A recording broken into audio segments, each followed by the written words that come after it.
Hello everyone, welcome to FPL STAR. Today I gonna discuss about FPL forward option for your team. So if you are new in this channel, please subscribe this channel. FPL forward option is divided into 4 categories. They are essential, differential, optional and ignore. Essential category are those kind of forward who are very much essential for your team. They have a very high ownership. And differential category are those kind of forward who are good but their ownership is not so much, so they are in differential category. The optional categories are those forward who looks good but I don't think they are as good as to be in my draft. And the ignore category is the forward you need to trash away from your team because they are not a good option for your team.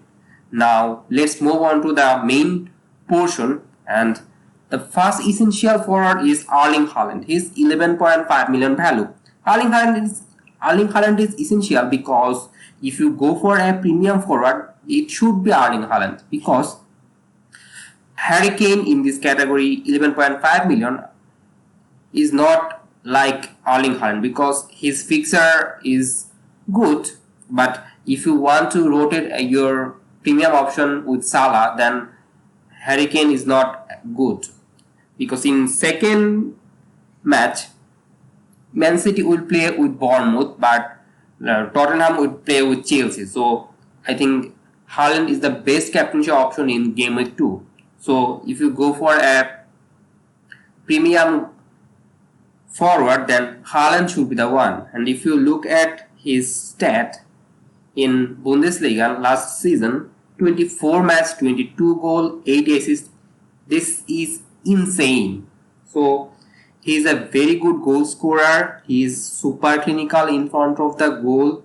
So I think Erling Haaland should be the one if you go for a premium forward. Now move on to the second essential forward and is Gabriel Jesus. His value is 8 million, but he is now not in Manchester City. That's why I think he is essential. In Manchester City, Pep Guardiola rotated a lot of their players, but now he is in Arsenal, so I think he should be nailed, and he is a very clinical forward. Actually, not so much clinical, but he score goal. So that's why I think Gabriel Jesus is a must for your team because his fixture also looks easy. Crystal Palace, Leicester, Bournemouth, Fulham. Aston Villa is good for a forward to score.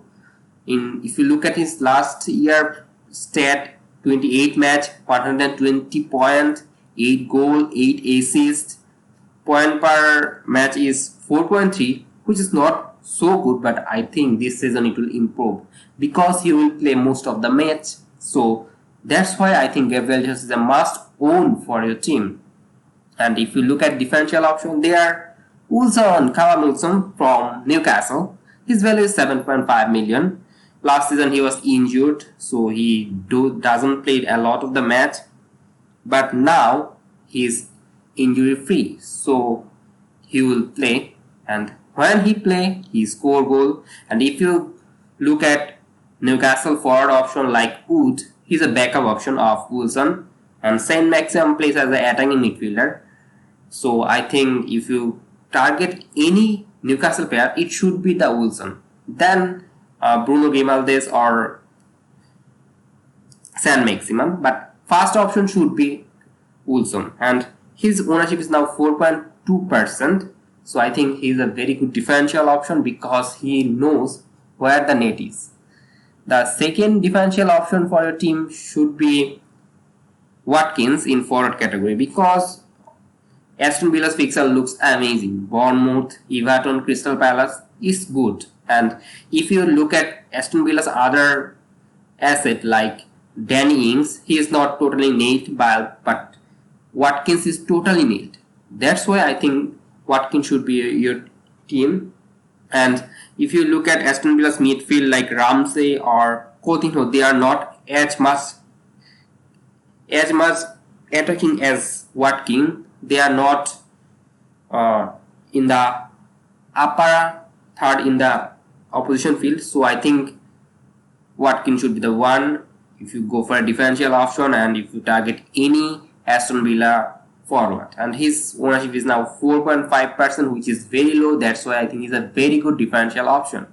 Now move on to the optional option, and the first optional option is Harry Kane. He's 11.5 million value, same as Erling Haaland, but he is optional because if you go for a Spurs premium option, it should be Son, because last season Son won Golden Boot, and Son is a midfielder, so you will get clean sheet point, as well as if Son score a goal you got 5 points, but when Harry Kane score a goal you got 4 points. That's why I think if you go for a Spurs premium option, it should be Son, and Harry Kane should be not in your team. That's I can say, but you can go for him. If you think I am wrong, then you can go for him, and I think that's why he's an optional category. And if you look at his personal stat in last season, 37 match, 192, his personal stat looks good. 17 goal, 11 assists, but his value is so high. And for captaincy rotation, Haaland is the best option, I think. That's why I put Harry Kane in the optional category. And the second optional player for today is Darwin Núñez from Liverpool. His value is 9 million, and Liverpool fixture looks easy. And in last season, when Darwin Núñez in Benfica, in 28 matches, he scored 26 goals. This is insane. He is clinical in front of the goal. But in Liverpool, Jota and Núñez will share minutes. That's a reason for concern. And also, Klopp said that Darwin Núñez can play in the wing, so you never want your striker to play in the wing. So I think that's why I put Darwin Núñez as an optional option. You can go for him, but I will not go for Darwin Núñez for those reasons. That's why I put him in the optional category.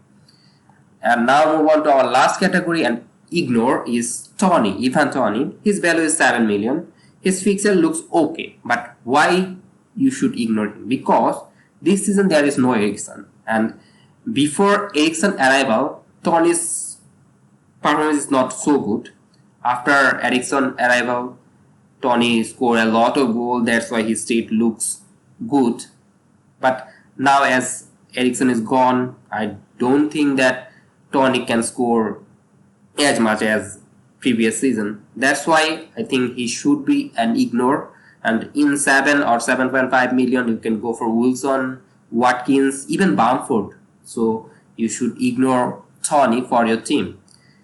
And last ignore option for your team is Mitrovic. His value is 6.5 million. His fixture looks hard at the beginning. Liverpool Wolves are not defensively very bad, so I don't think that Mitrovic will score a lot of goal with them. And if you look at his personal stat last season in championship, it's amazing. 44 match, 43 goals, 1 goal per match is insane. But if you look at the season before in Premier League, Mitrovic's data is not so good. He was not as clinical as in championship, and he misses a lot of goals. People get frustrated with Mitrovic this season. I also got frustrated in this season. In my first draft he was there, and that's why I think that Mitrovic is not a good option for your team. He can be a good option for future. You have to look at him. You can put him in your watch list, but I don't think he should be in your game week draft in game week 1. So that's for all for today. If you enjoyed this video, please like this video, and if you are new in this channel, please subscribe this channel. And if you think that any of my analysis is not good, you can comment on this. And that's all. Happy fantasy. Good luck for your team.